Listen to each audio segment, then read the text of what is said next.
E aí galera, eu sou a Carol, estamos aqui no Projeto X, aquele que multiplica as suas chances de aprovação. E na aula de hoje a gente vai bater um papo sobre fisiologia, especialmente fisiologia humana. A gente vai estudar um pouquinho como é que funciona esse nosso organismo. E para isso a gente vai detalhar nessa aula e nas aulas seguintes as funções vitais. São as funções que devem funcionar de maneira perfeita para que o organismo sobreviva, que ele viva de maneira saudável. Bom, que funções são essas? A nutrição, a respiração, a excreção, a circulação, o controle disso tudo e também, depois a gente vai falar da reprodução, que não necessariamente é vital para o organismo sobreviver, mas a nível de espécie é necessário que ele exista para a perpetuação dos genes ao longo das gerações. Bom, a aula de hoje a gente vai falar sobre a digestão humana. O que é digestão? É o processo de digerir, de quebrar o alimento, que é composto de macromoléculas em micromoléculas, para que essas micromoléculas possam ser absorvidas pelo corpo.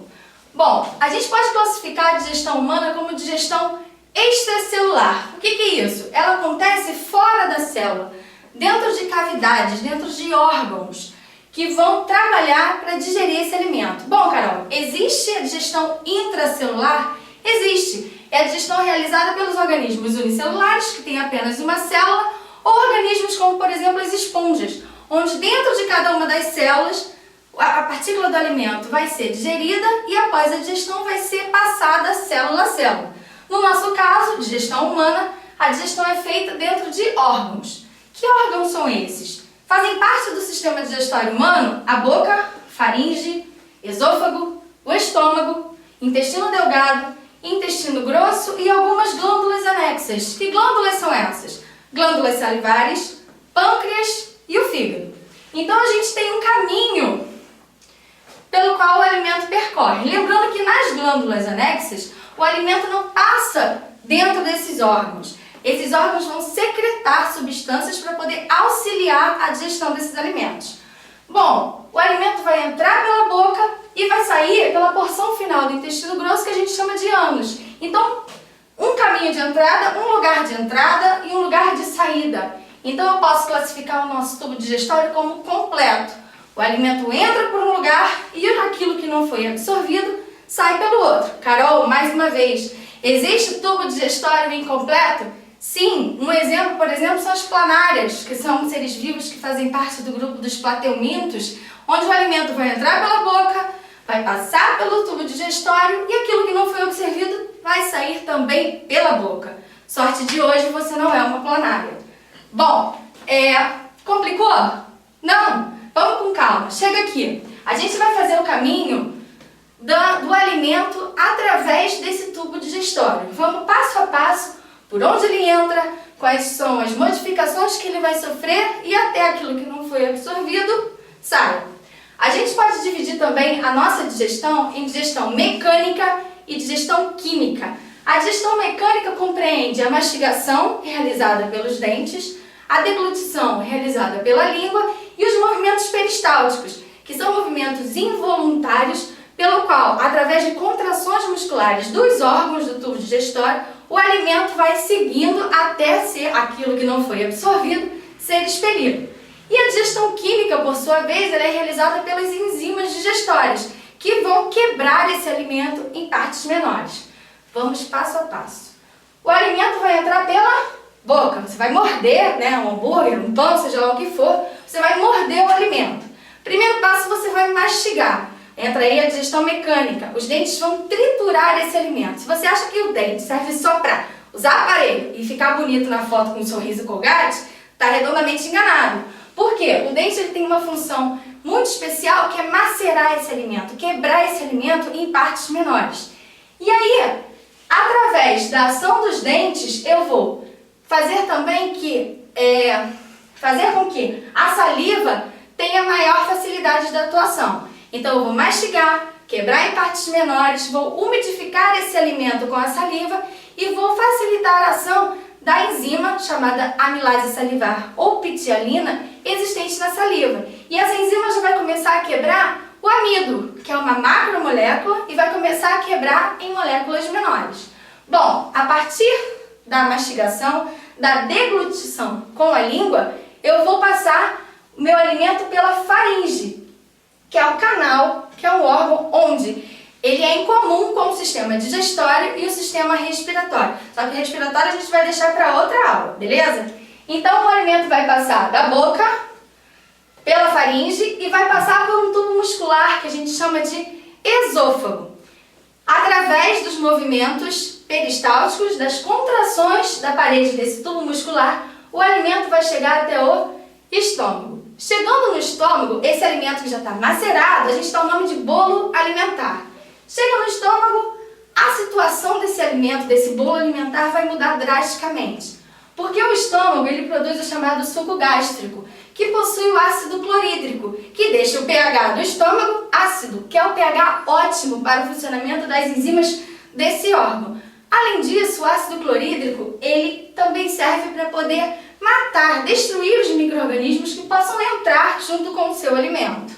Bom, além disso, o ácido clorídrico também serve para ativar a principal enzima do estômago. Ela é produzida na forma inativa, através de pepsinogênio. Quando ela encontra o ambiente ácido, favorecido pelo ácido clorídrico, ela se transforma em pepsina. E ela começa a quebrar as moléculas de proteína. Então, vamos relembrar.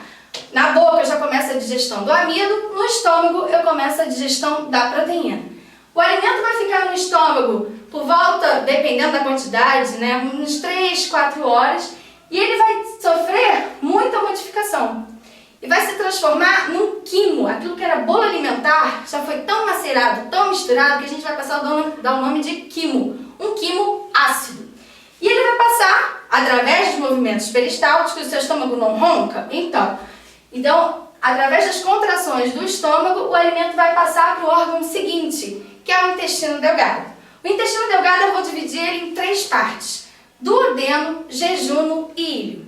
Só que a primeira porção dele, que aqui está meio escondidinha, a gente chama de duodeno. É a parte mais ativa do intestino delgado. E é nela onde vai finalizar a quebra dessas macromoléculas em micromoléculas. E para isso, esse quimo ácido, ao chegar no duodeno, ele vai receber 3 sucos digestórios. O suco biliar, que é produzido pelo fígado, armazenado na vesícula biliar. O suco entérico, que é produzido pelo próprio intestino delgado. E o suco pancreático, que é produzido pelo pâncreas. Bom, quais são as funções desses 3 sucos entéricos? Finalizar a digestão.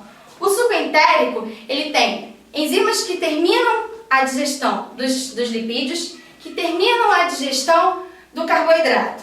O suco pancreático tem a quimiotripsina, e tripsina, que finaliza a digestão das proteínas. Lembrando também que o quimo que vem do estômago, ele é extremamente ácido.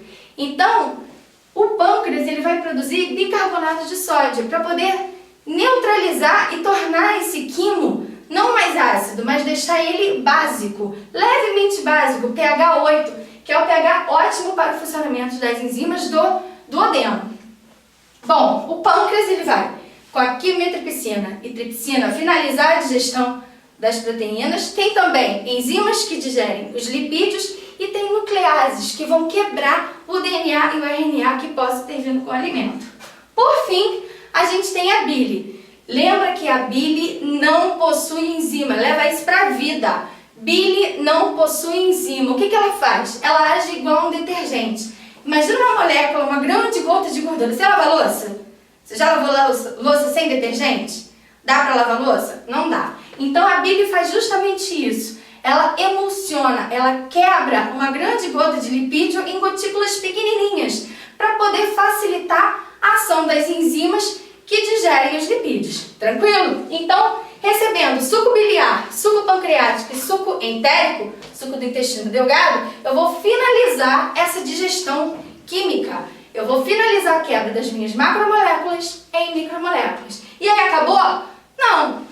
Esse bolo alimentar que chegou no intestino delgado como quimo já está totalmente diferente. Então, a gente vai dar outro nome para ele. Ele vai ser chamado agora de quilo. E esse quilo vai percorrer todo o restante do meu intestino delgado. E qual é a função desse caminho a ser percorrido? Ser absorvido. Ao longo de todo o intestino delgado, esse quilo vai ser absorvido. As micromoléculas vão ser absorvidas para o nosso organismo. Lembrando que algumas moléculas não precisam, algumas substâncias não precisam sofrer digestão, como a água, o álcool, por exemplo, sais minerais e as vitaminas. Elas são digeridas diretamente. Ao final de todo esse percurso, todo o alimento passível de ser absorvido vai ser absorvido. E o que vai restar? Aquilo que o corpo não tem a capacidade de digerir e absorver e aquilo que deve ser eliminado. Vai passar para o órgão seguinte, que é o quê? O intestino grosso.